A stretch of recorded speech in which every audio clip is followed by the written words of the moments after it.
Subscribe करिए hi fi study channel को, bell icon को प्रेस कीजिए लेटेस्ट वीडियो अपडेट सबसे पहले पाने के लिए। Hello friends, welcome back hi fi study changing the way of education. दोस्तों, आज की क्लास में हम लोग डिस्कस करेंगे अपना जो चैप्टर है, हमारा चैप्टर नंबर 6 ही होगा, लेकिन उसके अंतर्गत जो टॉपिक होगा वो टॉपिक चेंज हो गया है। इससे पहले की 3 क्लासों में मैंने आपको युगपत समीकरण पढ़ाया है, लेकिन अब मैं आपको दोस्तों जो पढ़ाऊँगा वो पढ़ाऊँगा द्विघात समीकरण, यानी ऐसे समीकरण जिनकी पावर 2 होगी उनको हम कैसे सॉल्व करेंगे। तो उस चीज़ों को आज हम इस वीडियो में डिस्कस करने वाले हैं, ठीक है ना। क्योंकि ये पूरा का पूरा टॉपिक दोस्तों जो है वो पूरा अलग है, युगपत समीकरण से पूरा अलग टॉपिक है। लेकिन थोड़ी सी गलती क्या हो गई है कि इस टॉपिक को हमको पहले पढ़ाना था और युगपत टॉपिक को हमको बाद में पढ़ाना था। क्योंकि अगर ये फिर आप समझ जाते ना तो उसके बाद फिर आप उस समीकरण को बनाना सीख जाते, लैंग्वेज से समीकरण को बनाना, ठीक है ना। लेकिन कोई नहीं, वो हमने पढ़ लिया, हम इसमें पढ़ लेंगे। फिर कोई भी डाउट होगा तो दोबारा से वीडियो आप लोग देख सकते हो, ठीक है ना भाई। तो जितने भी साथी हैं वीडियो को एक बार शेयर कर सकते हैं, लाइक कर सकते हैं, और अगर चैनल पे पहली बार आए हैं तो सब्सक्राइब अवश्य कर लें। तो आइए दोस्तों शुरुआत करते हैं इस क्लास की। सबसे पहले हम लोग सीखेंगे कि ये द्विघात समीकरण एक्चुअल में होता क्या है, इसका मतलब क्या होता है। तो इसका मतलब दोस्तों ये होता है कि जैसे कोई नंबर ऐसे दिया है x² बराबर के, ये हमारा क्या होगा, ये हमारा एक क्या होगा दोस्तों, द्विघात समीकरण होगा। क्योंकि हमने देखा x की यहाँ पर घात कितनी है, तो x की घात यहाँ पर 2 है, और द्विघात का मतलब ऐसा समीकरण जिसकी घात 2 होगी वो द्विघात समीकरण होता है। अच्छा, समीकरण से किसी को कोई प्रॉब्लम तो नहीं है भाई। समीकरण को आप सीधे तराजू से समझना, ठीक है ना। कई बार मैंने बताया है समीकरण को आप सीधे तराजू से समझना। तराजू में एक बीच में क्या लगी होती है, एक बीच में हमारी नाप डंडी लगी होती है, ठीक है, नाप स्टिक लगी होती। जिस तरफ वेट ज़्यादा होता है उस तरफ वो झुक जाती है, ऐसे होती है, और बीच में वही जो होता है उस बराबर का काम करता है। तो ये समीकरण है। समीकरण मतलब 2 पद होंगे, 3 पद हो सकते हैं, उसको सॉल्व करेंगे तो 2 बन जाएंगे, लेकिन इक्वल का चिन्ह होना चाहिए, वो हमारे समीकरण होते हैं, ठीक है ना। तो इस चीज़ को हम समीकरण बोलते हैं x² बराबर के, ये हमारा द्विघात समीकरण हो जाएगा, ठीक है ना। देखो, द्विघात समीकरण हमारा एक और भी होता है दोस्तों, वो होता है हमारा ax² प्लस के bx प्लस के c बराबर के 0। यह भी हमारा एक द्विघात समीकरण होता है। लेकिन इसकी जो हम लोग इसका जो मूल निकालते हैं, इसके जो मूल निकालते हैं वो दोस्तों हम गुणनखंड विधि से निकालते हैं। किस विधि से निकालते हैं भाई? गुणनखंड विधि से निकालते हैं इसके मूल, ठीक है ना। अभी मैं क्वेश्चन कराऊंगा तो पूरे डाउट क्लियर हो जाएंगे। अभी आप इतना समझ लीजिए, आज हमें पढ़ना है इसके बारे में और इसके बारे में, बस इसमें बेसिक बातें कुछ नहीं होती, इसकी थोड़ी बेसिक बातें होती हैं, वो मैं अभी आपको बताए दे रहा हूँ, ताकि आगे जब मैं आपको प्रश्न कराऊँ तब आपकी समझ में अच्छे से आ जाए, ठीक है ना भाई। देखो, अब यहाँ पर देखो, ये बात हो गई। अब जैसे हमने ax² प्लस के bx प्लस के c में बताया है, तो वहाँ पर दोस्तों होता क्या एक्चुअल में जो हमारा ये लिखा होता है ax² प्लस के bx प्लस के c जब बराबर के 0, ऐसा कोई समीकरण आ जाता है, तो इसका मतलब यहाँ पर जो a है, जो b है और जो c है, ये आपकी क्या होंगी, संख्याएं होंगी, ये आपकी संख्याएं होंगी। यहाँ पर संख्याएं क्या हो सकती हैं, पूर्ण भी हो सकती हैं, प्राकृतिक भी हो सकती हैं, और यहाँ पर संख्याएं जो हैं हमारी परिमेय भी हो सकती हैं, ठीक है ना। तो उसके हिसाब से हम लोग सॉल्व कर लेंगे। लेकिन हम लोग यहाँ पर देखेंगे a, b और c क्या होंगी, हमारी संख्याएं होती हैं। यहाँ पर दोस्तों होता क्या है कि जो a वाला नंबर है और जो c वाला नंबर है उसका हम मल्टीप्लाई कराते हैं, a और c का मल्टीप्लाई कराते हैं, और जितना भी आएगा a और c का मल्टीप्लाई करा के जितना भी आएगा उसको क्या करते हैं दोस्तों, हम b के फॉर्म में तोड़ते हैं। चाहे हम उसको जोड़ें या हम उसको घटाएं, लेकिन b के फॉर्म में आना चाहिए, जो b के स्थान पर नंबर आना चाहिए उसके स्थान पर आना चाहिए, ठीक है ना। तो इतना बस समझ रखिए, फिर अभी मैं क्वेश्चन कराऊंगा तो आपके सारे डाउट क्लियर हो जाएंगे। चलिए दोस्तों, फिर क्वेश्चन की शुरुआत करते हैं। पहला क्वेश्चन अभी मैं ला रहा हूँ, उसको देखना, समझना और लगाना, ठीक है ना भाई। जैसे मैंने पहला क्वेश्चन कह दिया, क्वेश्चन नंबर 1 बिल्कुल छोटे से शुरुआत करेंगे। एक्स स्क्वायर माइनस के 36 बराबर में 0। इस पहला क्वेश्चन आया, इसको हम कैसे लगा सकते हैं, इसको कैसे लगा सकते हैं? तो दोस्तों आप यहाँ पर तुलना करो, इससे करो के स्क्वायर बराबर के एक्स स्क्वायर बराबर के से आप कंपेयर करोगे तो ये बिल्कुल उसी तरह से है कि नहीं है भाई, बिल्कुल उसी तरह से है कि नहीं है? कहोगे सर बिल्कुल है। तो देखो हम यहाँ एक्स के मूल ज्ञात करेंगे, ये जो x है इसके मूल ज्ञात करेंगे तो हमारा एक्स स्क्वायर दोस्तों ऐसे ही रहने वाला, माइनस का 36 उधर जाएगा तो प्लस में 36 हो जाएगा। अब x के मूल ज्ञात करना ना, तो पावर हटाएंगे। अगर x का पावर हटाएंगे तो हम उधर क्या कह सकते हैं, अंडर रूट 36 नहीं कह सकते हैं भाई। जब पावर उधर जाती है तो रूट में बदल जाती है, यानी x का मतलब क्या आएगा, प्लस माइनस के 6 आएगा। x का मतलब प्लस माइनस के 6 आएगा, और प्लस माइनस का मतलब x के कौन कौन से मूल, x बराबर 1 तो प्लस 6 हो सकता है और x बराबर 1 माइनस 6 हो सकता है। यही आपके प्रश्न का जवाब आएगा, यही आपके प्रश्न का जवाब आएगा, प्लस माइनस 6। अच्छा यहाँ पर प्लस माइनस 6 का रीज़न पता है क्यों होता है? जैसे मैंने कह दिया माइनस 6 का स्क्वायर, तो माइनस 6 का स्क्वायर क्या होता है, 36 होता है। मैंने कहा प्लस 6 का स्क्वायर, तो इसका मतलब भी 36 ही होगा। मतलब संख्या माइनस में भी रही होगी, संख्या प्लस में भी रही होगी, क्योंकि माइनस का वर्ग एक प्लस वाली संख्या आती है। तो पहले का आंसर प्लस 6 होगा या माइनस 6 होगा, ठीक है ना भाई। नेक्स्ट अगला क्वेश्चन देखते हैं, 2 नंबर, बिल्कुल इसी तरह का है प्रश्न, उसको आप समझिए और लगाइए। देखिए पहले आप अगर ऐसे प्रश्नों पर अपनी कमांड कर लेते हो तो अभी मैं जब लैंग्वेज वाले प्रश्न लाऊंगा तो आप लगा लोगे, आसानी से लगा लोगे भाई, ठीक है ना। लेकिन पहले ऐसे प्रश्नों को आप समझिए। क्वेश्चन नंबर हमारा दोस्तों हो जाएगा 2। क्वेश्चन नंबर 2 जैसे कह रहा है एक्स स्क्वायर माइनस के 50 बराबर के 0, एक्स स्क्वायर माइनस के 50 बराबर के 0। इस प्रश्न को दोस्तों लगाओ, एक्स स्क्वायर माइनस के 50 बराबर के 0। इस प्रश्न को लगाओ और बताओ आंसर कितना आएगा। इस प्रश्न को लगाओ और बताओ दोस्तों कि आंसर कितना आएगा, ठीक है ना। यहाँ पर दोस्तों समझने वाली बात है, क्योंकि 50 क्या है, एक पूर्ण वर्ग संख्या नहीं है, तो कोई प्रॉब्लम नहीं है, हम इसको लगाएंगे।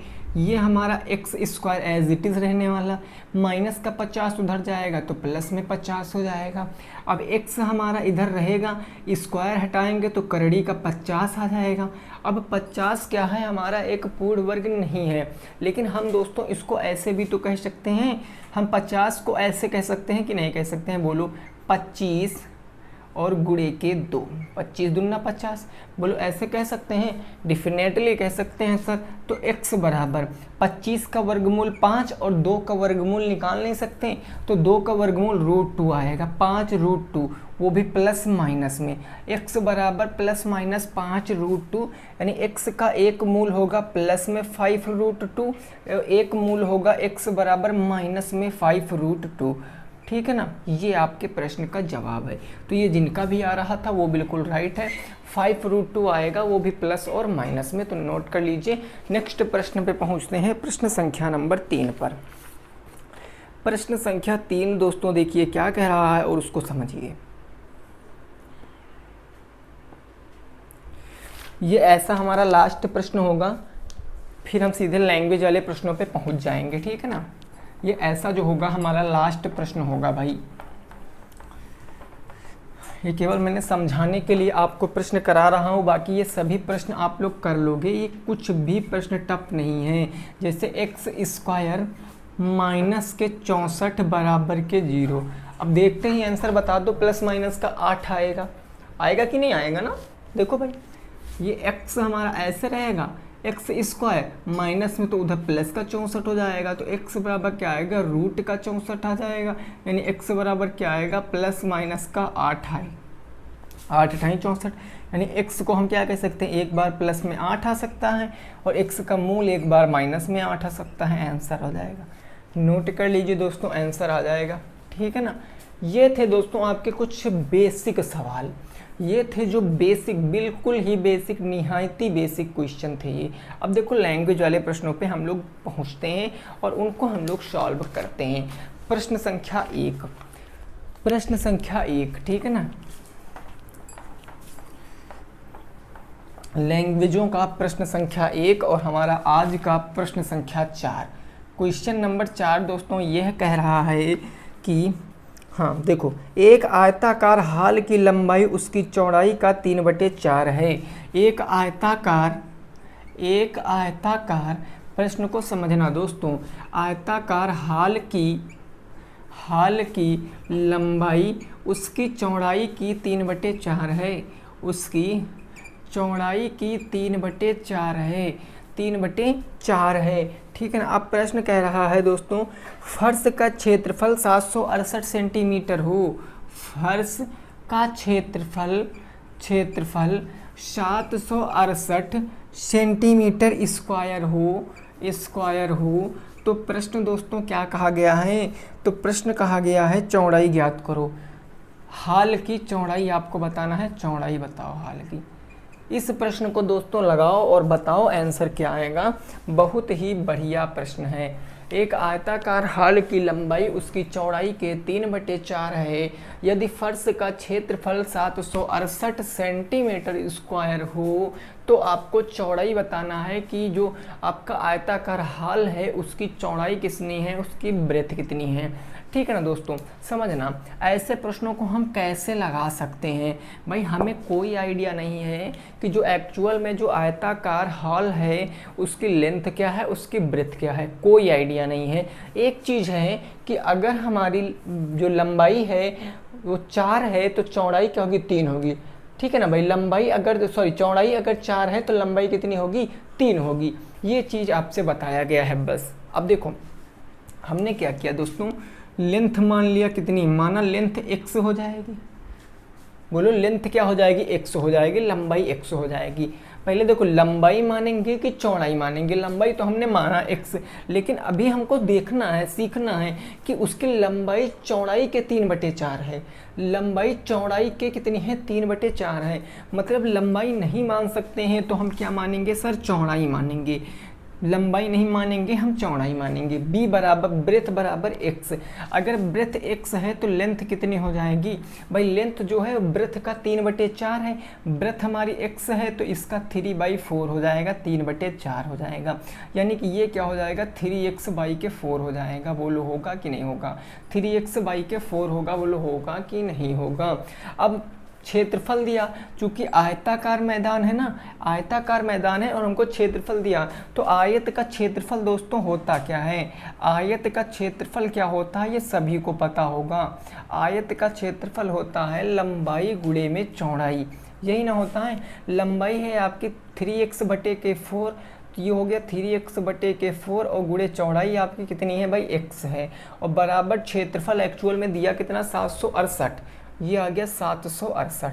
अब हम यहाँ से सॉल्व कर सकते हैं, ये 3x² आ जाएगा, 4 हमारा इधर गुणे में आ जाएगा, ये 4 आ गया हमारा गुणे में, ये 4 हमने इधर से कर दिया है साफ, ठीक है ना।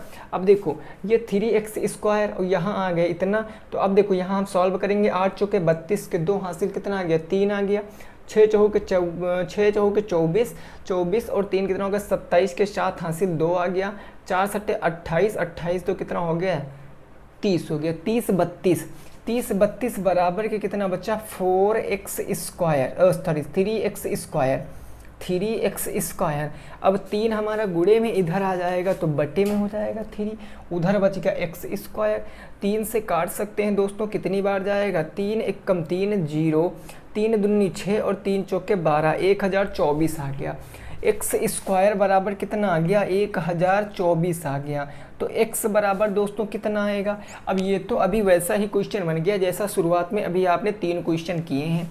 x बराबर क्या आएगा, √1024 आएगा, और 1024 का वर्गमूल हमें याद नहीं है तो हम वर्गमूल किससे निकाल सकते हैं, अपने गुणनखंड विधि से निकाल सकते हैं, जैसा कि हमने पढ़ रखा है। अगर हम 1024 के निकालेंगे तो 2 पंचे 10, 2 1 कम 2, 2 दूनी 4, 512 हो गया। फिर 2 से काटेंगे तो 2 दूनी हो गया 4, 2 छंग 2 पंची 10, 2 छंग 12, 256, 2 एक कम 2, 2 दूनी 4 हो गया। और कितना हो गया भाई 2 अट्ठी 16, 128, 2 छंग 12, 2 चौके 8, 8 से काट सकते हैं, 8 अट्ठाई 64 और 8 एक कम 8, ये 8, ये 2 और ये 2, 8 दूनी 16, 16 दूना 32 है ना। तो यहाँ हम इसको क्या कह सकते हैं दोस्तों, इसको कह सकते हैं एक 2 का जोड़ा बनेगा, एक 2 का जोड़ा बनेगा, एक 8 का जोड़ा बनेगा। तो x बराबर क्या आएगा 8 दूनी 16 दूना 32, x बराबर क्या आएगा 32 सेंटीमीटर आएगा। ये 32 सेंटीमीटर क्या आया है, तो 32 सेंटीमीटर हमारी आई ब्रेथ। अगर ब्रेथ 32 सेंटीमीटर है तो लेंथ कितनी हो जाएगी, लेंथ है 3x/4 भाई x बराबर क्या आया, x है क्या ब्रेथ है ना दोस्तों। चौड़ाई हमारी जो आएगी वो कितनी आएगी 32, तो लंबाई कितनी आ जाएगी, लंबाई आ जाएगी भाई 32, क्योंकि x का मान रखोगे गुणे 3 और बट्टे में क्या आएगा 4 आएगा, 4 अट्ठे 32, 8 त्रिक 24, 32 सेंटीमीटर 24 सेंटीमीटर आपके प्रश्न का जवाब है, नोट कर सकते हो। 32 सेंटीमीटर और 24 सेंटीमीटर आपके प्रश्न का क्या है, बिल्कुल सही जवाब है, इसको नोट कर सकते हो। उम्मीद करते हैं आपकी समझ में आ चुका होगा। अगले प्रश्न पे पहुंचते हैं। अगले प्रश्न पे पहुंचे भाई, बोलो।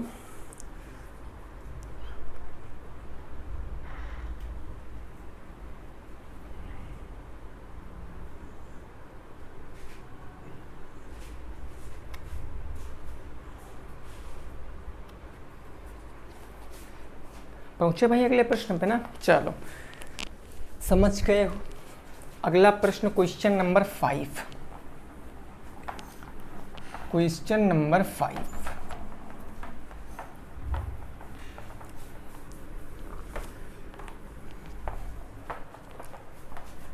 ये क्वेश्चन जो था दोस्तों बढ़िया प्रश्न था। ऐसे ही प्रश्न पेपर में आ जाते हैं और हम समझते नहीं हैं तो फिर नहीं लगा पाते हैं, ठीक है ना। लेकिन समझना है दोस्तों आपको।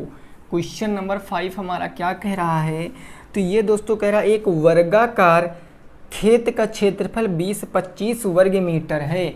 एक वर्गाकार खेत का क्षेत्रफल दिया है, एक वर्गाकार क्षेत्र का क्षेत्रफल 20-25 क्या दिया गया सेंटीमीटर स्क्वायर है।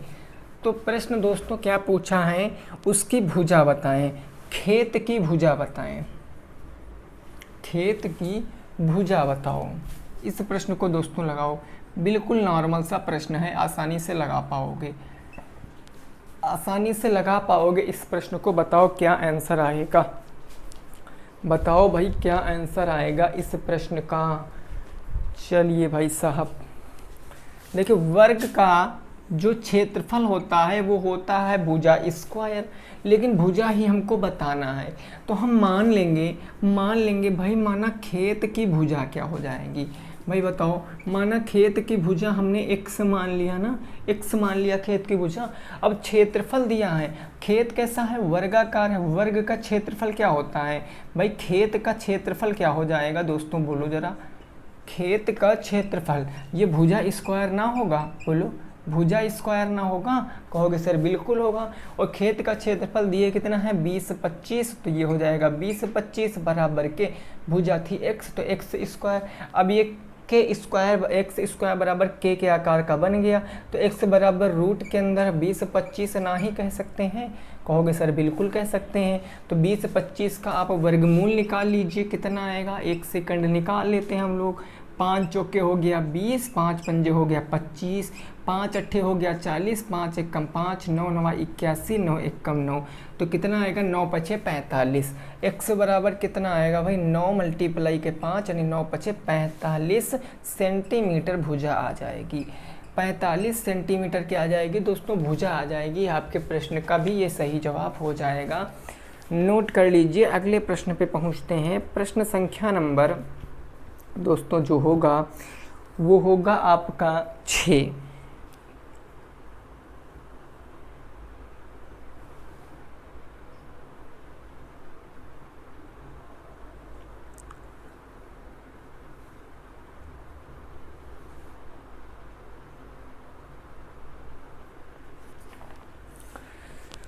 चलिए अगले प्रश्न पे पहुंचते हैं। क्वेश्चन नंबर 6, क्वेश्चन नंबर 6 जो है दोस्तों, ये बढ़िया प्रश्न है, इसको आपको समझना चाहिए अच्छे से, है ना भाई। क्वेश्चन नंबर 6, इसको भाई समझ लेना अच्छे से। ये कह रहा है प्रश्न हमारा 9/49 ए स्क्वायर, 9/49 ए स्क्वायर माइनस के 4b स्क्वायर, माइनस के 4b स्क्वायर बराबर के 0 के गुणनखंड कीजिए, के गुणनखंड करो। और ये दोस्तों जो प्रश्न है आपका बीटीसी 2016 में पूछा गया है, 2016 का आया हुआ प्रश्न है, ये 2016 का आया हुआ प्रश्न है। इस प्रश्न को लगाओ, इस प्रश्न को लगाओ भाई, आसानी के साथ आप लगा सकते हो, आसानी के साथ इस प्रश्न को लगा सकते हो अगर फार्मूला सर्वसमीका आपको याद है अच्छे से। तब अगर अच्छे से याद है तो आप इसे इजीली सॉल्व कर सकते हो, ठीक है ना भाई। समझने वाली बात यहाँ पर ये है कि सर ये 9/49 है, इसको मैं क्या 3/7a का होल स्क्वायर नहीं लिख सकता हूँ? बोलो, जो 9/49 ए स्क्वायर है इसको मैं 3/7 ए स्क्वायर नहीं कह सकता हूँ? कहोगे बिल्कुल सर। 4 को मैं 2b का होल स्क्वायर नहीं कह सकता हूँ? कहोगे सर बिल्कुल, क्यों नहीं कह सकते हो आप, है ना। तो कहने का मतलब इसके गुणनखंड केवल हमें याद करना, मूल नहीं बताना है। तो ये एक बार प्लस में, ये एक बार माइनस में, और ये फार्मूला, ये सर्वसमीका आपको याद होगा, A square minus B square is equal to A plus B, एक ब्रैकेट में और एक ब्रैकेट में ए माइनस बी। बोलो ये फार्मूला याद था कि नहीं याद था? बिल्कुल याद था ना। तो आप यहाँ पर लिख सकते हो 3/7a माइनस के 2b, एक ब्रैकेट में लिख सकते हो, अगले ब्रैकेट में आप लिख सकते हो 3/7a और प्लस के 2b। ये गुणनखंड विधि से निकाल लिया हमने गुणनखंड, ठीक है ना भाई। नोट कर लो, अगले प्रश्न पे पहुंचते हैं, 7 नंबर प्रश्न पे। इसको नोट कर लो, फिर 7 नंबर प्रश्न पे पहुंचते हैं, प्रश्न संख्या 7।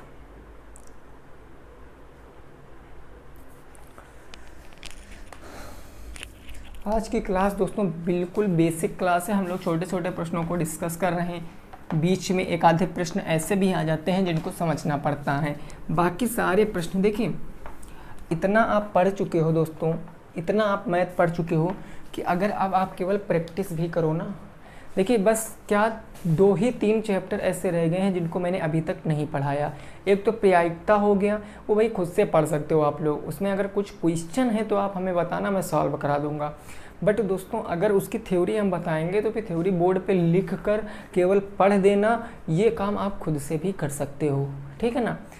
मैथ वो सब्जेक्ट है दोस्तों जो आपको बोर्ड पे छपाई नहीं जाती है, बोर्ड पे लिखाई नहीं जाती है, मैथ सब्जेक्ट आपको सीखना पड़ता है। तो अभी मैं प्रायिकता क्या करूँ, मेन पॉइंट यहाँ पहले से बोर्ड पे लिख दूँ और आकर आपके सामने बक दूँ, तो फिर उससे कोई मतलब नहीं, आपका भी टाइम वेस्ट होगा, हमारा भी टाइम वेस्ट होगा। तो इससे बेटर आपको ये करना है कि आपको खुद से वो चैप्टर पढ़ लेना है। अगर कोई भी क्वेश्चन है जो आपसे नहीं लगता, वैसे मैं भी तो देख लूँगा वैसे बुक में, लेकिन अगर ऐसा कोई क्वेश्चन है जो आपसे नहीं लग रहा तो आप बताना, मैं उसको सॉल्व करा दूँगा। लेकिन सारे चैप्टर आपके एक बार क्लियर हो चुके हैं, अभी 1-2 जो भी चैप्टर बचा है हमारा वो हम आपको क्लियर करा देंगे, ठीक है ना।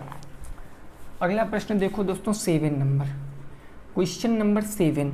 ये दोस्तों कह रहा x स्क्वायर बटे 5 बराबर के 20, x स्क्वायर बटे में 5 बराबर के 20, ये प्रश्न लगा। और ये भी प्रश्न आपका 2017 का पूछा हुआ प्रश्न है, 2017 का पूछा हुआ प्रश्न है। इसका आंसर बताओ कितना आएगा, इसका आंसर बताओ, इसके मूल बताओ क्या आएगा भाई, इसके मूल बताओ क्या आएगा, और जल्दी से लगाओ इस प्रश्न को, बताओ भाई साहब। चलो देखो, इसमें क्या सर कुछ करने की ज़रूरत थी नहीं, ये बटे में उधर जाएगा तो मल्टीप्लाई में हो जाएगा, यानी X square is equal to क्या आएगा 20 मल्टीप्लाई बाई 5, तो एक्स स्क्वायर बराबर 20 पंचे का 100, यानी एक्स बराबर क्या आएगा रूट का 100, तो एक्स बराबर क्या आएगा प्लस माइनस का 10, यानी एक्स का एक बार हम प्लस में मूल कह सकते हैं 10 और एक्स का एक बार माइनस में मूल कह सकते हैं 10। आपके प्रश्न का सही उत्तर, ये जिनका भी आ रहा था खेल गए हो भाई साहब, है ना, नॉर्मल सा प्रश्न। अब दोस्तों हमारा जो ये एक्स स्क्वायर बराबर के था, इस टाइप के प्रश्न जो हैं वो हमारे आगे आएंगे लैंग्वेज में। लेकिन उससे पहले हम लोग थोड़ा सा गुणनखंड विधि से देख लेते हैं क्वेश्चन कैसे बनते हैं। क्वेश्चन नंबर 8 हमारा दोस्तों देखिए क्या कह रहा है। ये क्वेश्चन कह रहा है x square minus 3x minus के 10, x square minus 3x minus के 10 बराबर के 0। इस प्रश्न को आपको सॉल्व करना है, वो भी किस विधि से, गुणनखंड विधि से। मैं आगे लिख भी दे रहा हूँ, गुणनखंड विधि से इसको सॉल्व करना है दोस्तों। गुणनखंड विधि से लगाओ, इस प्रश्न को लगाओ और बताओ आंसर क्या आएगा। देखो भाई, ऐसा प्रश्न, ये जो प्रश्न है एक ऐसा प्रश्न है जो आपके फर्स्ट सेमेस्टर में भी था, जो आपके सेकंड सेमेस्टर में भी था, जो आपके थर्ड सेमेस्टर में भी था और अब आके फोर्थ सेमेस्टर में भी मिल गया है। तो सोचो आप कितनी बार पढ़े हो, 1 बार, 2 बार, 3 बार और 4 बार। 4 बार पढ़ चुके हो ऐसा क्वेश्चन। अभी युगपत समीकरण था ना, अभी ये अब युगपत समीकरण पढ़ो, ये द्विघात समीकरण है। और इससे पहले अब बहुपद पढ़े हो, बहुपद में क्या था, यहाँ पर 0 नहीं लगता था, बाकी ऐसा सब कुछ था। तो भाई साहब इस प्रश्न का जवाब फटाफट तरीके से बताओ ना, जल्दी से बताओ भाई क्या आएगा आंसर। चलो देख लेते हैं, है ना। देखो यहाँ पर बात करते हैं, इसकी तुलना हम दोस्तों किससे कर सकते हैं, ax स्क्वायर प्लस के bx प्लस के c बराबर के 0 से कह सकते हैं।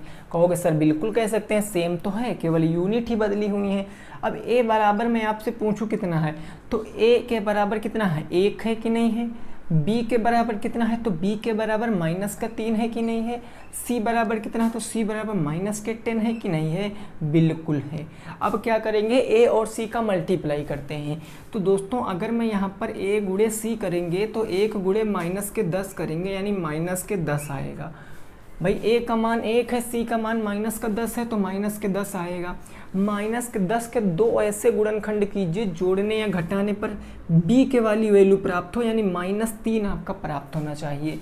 तो 10 का गुणनखंड कौन होता है भाई, 10 का गुणनखंड कौन कौन सा होता है, 2 पंजे 10 या 5 दूनी 10, 2 पंचे 10। अब हमको माइनस में 3 लाना है ना, तो कहने का मतलब माइनस का 5 कर देंगे और प्लस के 2 कर देंगे, माइनस के 5 कर देंगे प्लस में 2 कर देंगे, आंसर आएगा।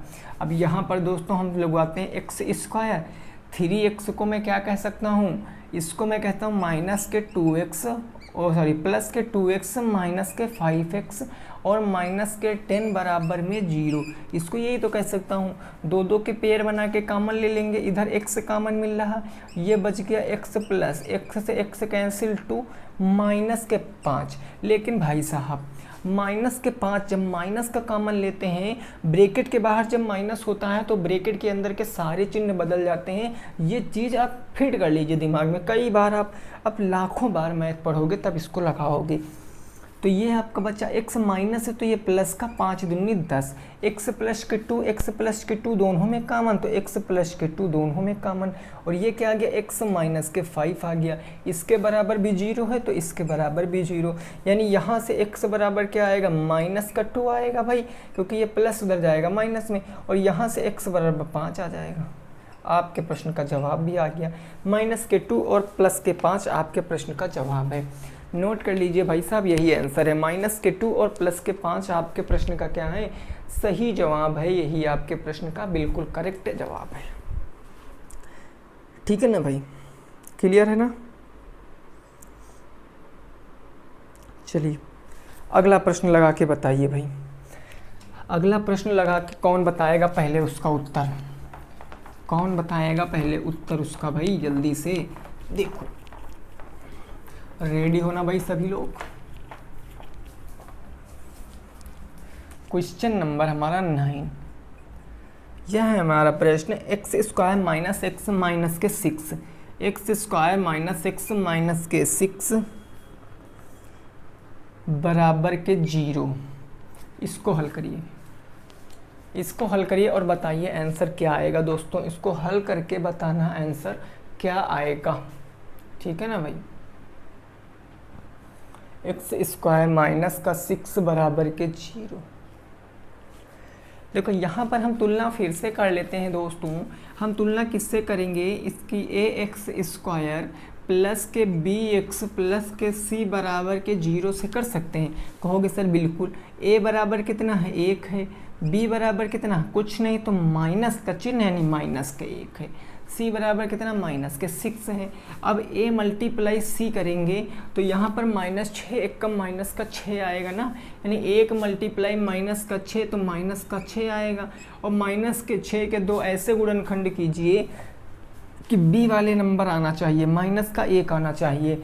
तो 2 तियाँ क्या होता 6 होता। माइनस में कब आएगा, जब बड़ा वाला नंबर माइनस में होगा। तो +2 और माइनस का 3। अब यहाँ पर हम क्वेश्चन लगाएंगे x² माइनस x को मैं प्लस के 2x और माइनस के 3x भी तो कह सकता हूँ। घटाएंगे तो माइनस का x ही बचेगा, माइनस का 6 बराबर के 0। तो ये दोस्तों x कॉमन ले लिया तो x प्लस के 2 बच गया, माइनस का 3 कॉमन ले लिया तो x प्लस में 3 दूनी 6 बराबर के 0। माइनस में कॉमन लिया इसीलिए इस माइनस को मैंने प्लस कर दिया है। तो x प्लस के 2 दोनों में कॉमन, x प्लस के 2 एक ब्रैकेट में, x माइनस के 3 एक ब्रैकेट में बराबर के 0। तो x बराबर ये आएगा आपका माइनस के 2 और यहाँ से x बराबर क्या आ जाएगा दोस्तों, वो 3 आ जाएगा। यही आपके प्रश्न का जवाब, माइनस के 2 और 3 यही आपके प्रश्न का जवाब है, नोट कर लीजिए। अगले प्रश्न पे पहुँचते हैं और आज का हमारा लास्ट प्रश्न, आज का लास्ट प्रश्न हमारा हो जाएगा, ठीक है ना भाई। बताओ क्लियर हो गई ये बात दोस्तों, कौनो प्रॉब्लम तो नहीं हुई भाई। चलिए भाई अगला प्रश्न होगा और आज का लास्ट प्रश्न होगा। देखिए छोटी वीडियो मैं इसलिए बना रहा हूँ दोस्तों क्योंकि गर्मी यहाँ पर इस टाइम इतनी ज़्यादा पड़ रही है, इतनी ज़्यादा गर्मी पड़ रही है कि पूछो ही मत, ठीक है ना। इसीलिए मैं आपको थोड़ा सा फास्ट में और थोड़ा सा आपको कम ही क्वेश्चन बता पाता हूँ, छोटी सी वीडियो ही बना पाता हूँ, बट मैं आपको पढ़ाता डेली हूँ, ठीक है ना। क्वेश्चन नंबर दोस्तों 10 हमारा क्या कह रहा है, इसकी ज़रा बातों को समझना। ये कह रहा है 2x² प्लस के x माइनस के 6, 2x² प्लस के x माइनस का 6 बराबर के 0। इसका आपको गुणनखंड बताना है, इसका आपको गुणनखंड बताना है, गुणनखंड विधि से ही बताना है। इस प्रश्न को लगाओ, इस प्रश्न को लगाओ। देखिए आप लोग रेगुलर बने रहना वीडियो पे, चैनल पे रेगुलर आना दोस्तों। अगर आपको लग रहा है कि हमारे मैथ में कम नंबर आएंगे, और हाँ कुछ साथी हमारे कह रहे हैं कि सर इंग्लिश की क्लास स्टार्ट की जाए या इंग्लिश पढ़ाई जाए, तो मैं आपको बता दूं अगर आप इंग्लिश पढ़ना चाह रहे हैं तो अगर अभी थोड़ा सा जल्दी पढ़ना चाह रहे हैं तो आप अभी कोर्स को परचेज़ कर सकते हैं।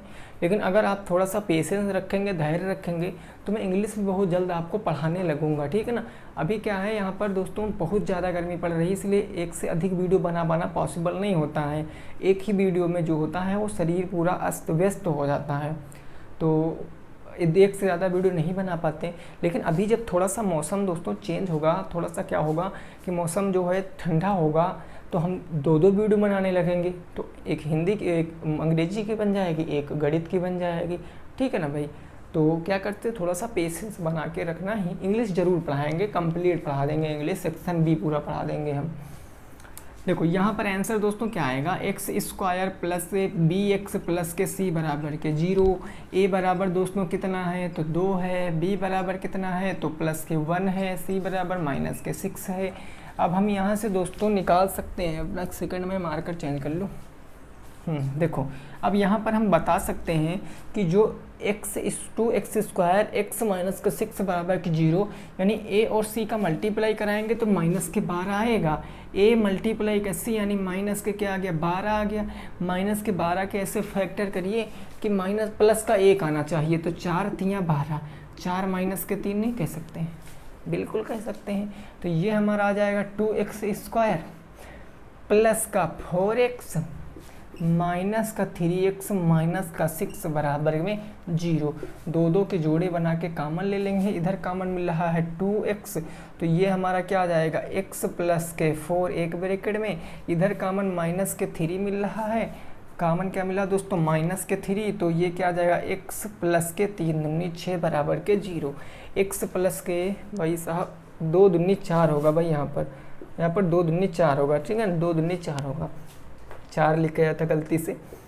x प्लस के 2 एक ब्रैकेट में और अगले ब्रैकेट में 2x माइनस के 3 बराबर के 0। तो x बराबर क्या आएगा, माइनस के 2 आएगा, और इस x बराबर क्या आएगा, माइनस से तो प्लस में, गुणे में तो बटे में, 3/2, 3/2 और माइनस के 2 आपके प्रश्न का क्या हो जाएगा, सही जवाब हो जाएगा 3/2 और माइनस के 2। वीडियो दोस्तों पसंद आई है तो वीडियो को कर देना है आपको लाइक, शेयर कर देना है, चैनल पे अगर पहली बार आए हो तो सब्सक्राइब भी आपको कर देना है। मिलेंगे दोस्तों आपसे कल इसी के आगे के क्वेश्चनों के साथ, लैंग्वेज वाले प्रश्नों के साथ। तब तक के लिए सभी साथियों को गुड नाइट, जय हिंद, जय भारत और वंदे मातरम।